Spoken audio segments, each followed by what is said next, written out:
Hey, welcome to your Bentley Guitar. Thanks for spending your guitar time today with me.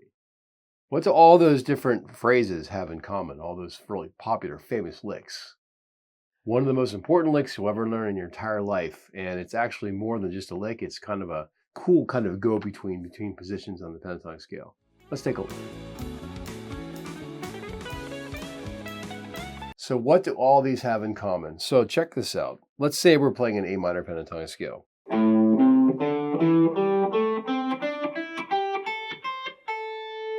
Simple pentatonic scale. I'm sure you're starting to learn those already. If you're watching the video, you probably have a general idea how that works. So there's different positions in the pentatonic scale, and what this particular riff that was in all those hooks I played at the beginning there has in common is this little motion that's kind of going between positions, but not really. It's kind of teasing into that, and sometimes it does go between positions. So if I start here on this note, and I continue in a southward fashion from north to south, I can stay in one position and do that. But what if I do this?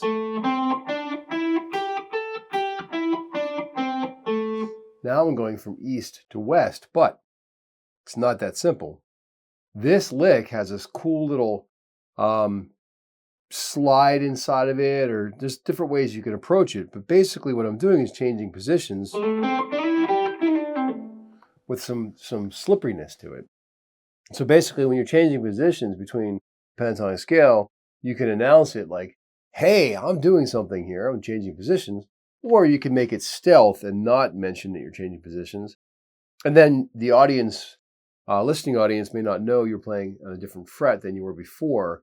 Guitar players can hear it, but maybe not as obvious when you're trying not to make it obvious. But these licks are very obvious. So what I'm doing is this. Play the pentatonic scale, then sliding from 7 to 9 like this. So it's a boom. And then what I'm going to do is I'm going to catch this note with my second finger. So I'm sliding from 7 to 9 on the G string, and I'm catching my second finger on B8, an A minor pentatonic scale. See how that sounds? So the first position is here. Second position lives here. If you don't know these positions, you definitely should learn them.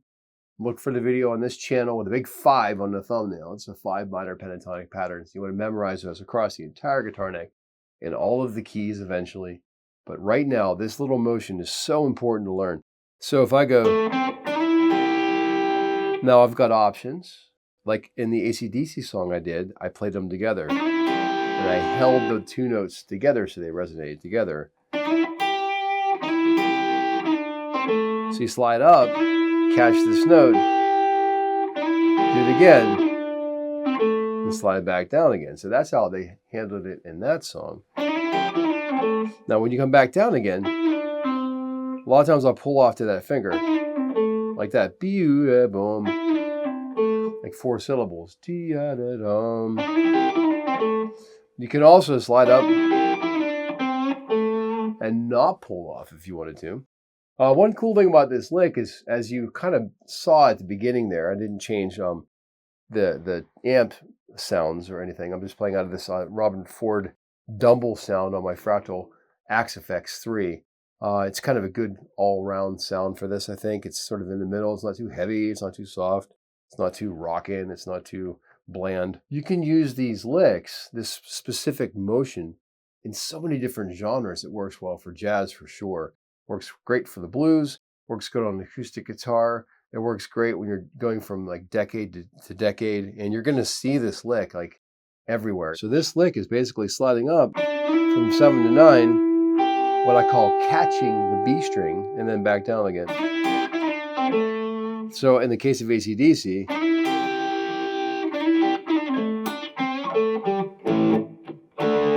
so that's that. Now, on the Green River thing, when I was doing the CCR song, he was playing that as a double stop. So I'm in E minor now, so it's the same kind of formula.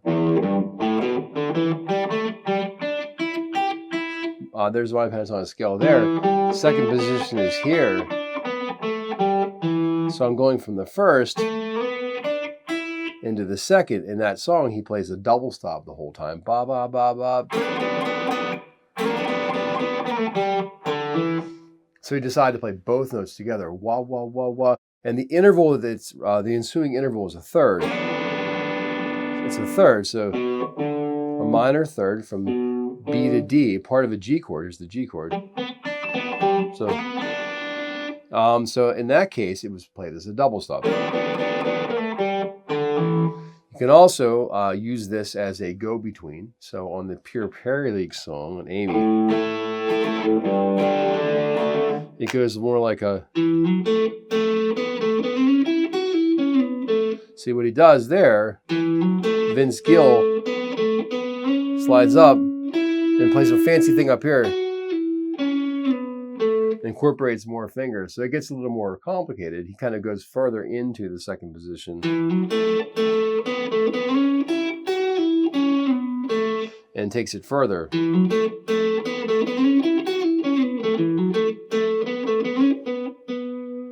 It's the same thing though, isn't it? This time in A major pentatonic, we were in E minor for Green River and or G major, and in A minor for the song from AC/DC for Have a Drink on Me. But they're using the same basic formula for all these songs, aren't they? Pretty cool. The Pink Floyd riff, now it's interesting, when you listen to it carefully, David Gilmour sort of plays each one of those chromatic notes. They all resonate as he climbs and ascends. Normally when you slide from the second to the fourth fret, for example, if I go like this, I'm going to want a nice smooth slide.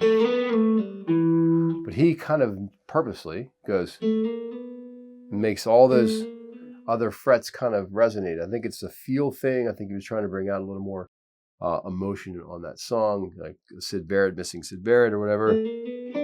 So for whatever reason, that's the result. And that's cool. David Gilmour, I'm just going to argue with David Gilmour, right? Like Rick Beato says, everybody loves David Gilmour more than every other guitar player.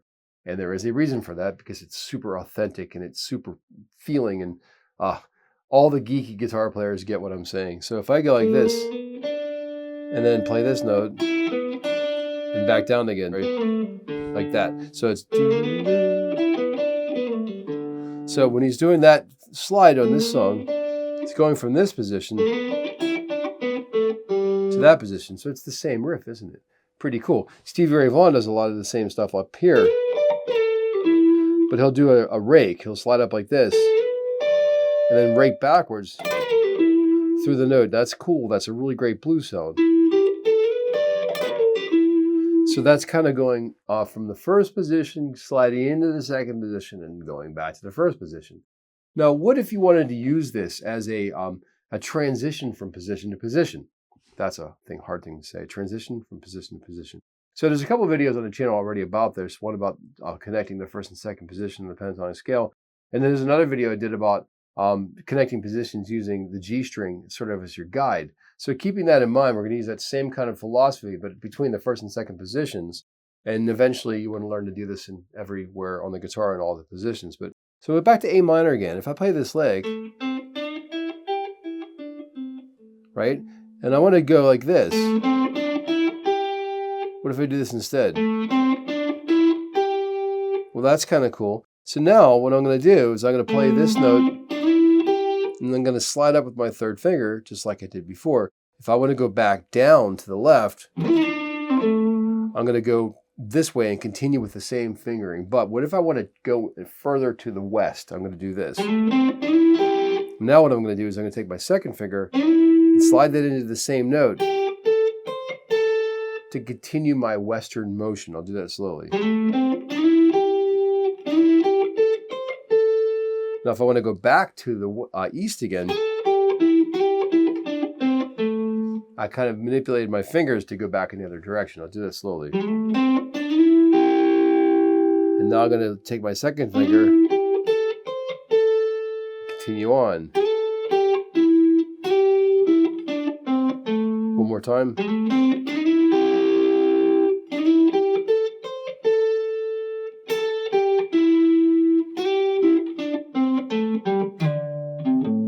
And that way you're able to manipulate those positions. It's really important to learn to do this.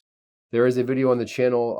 I talk about playing the pentatonic scale across the entire fretboard with only 2 riffs. And what I refer to as these well-worn paths. So when you're connecting positions, there's a couple of really popular ways that are done that you might want to learn first before you start to get more creative. You can really do this anywhere. It's almost like a limitless amount of possibilities. But basically, that lick is done throughout time. So if you want to do this in the blues way, maybe you're going to do this. And with a little blues lick at the end.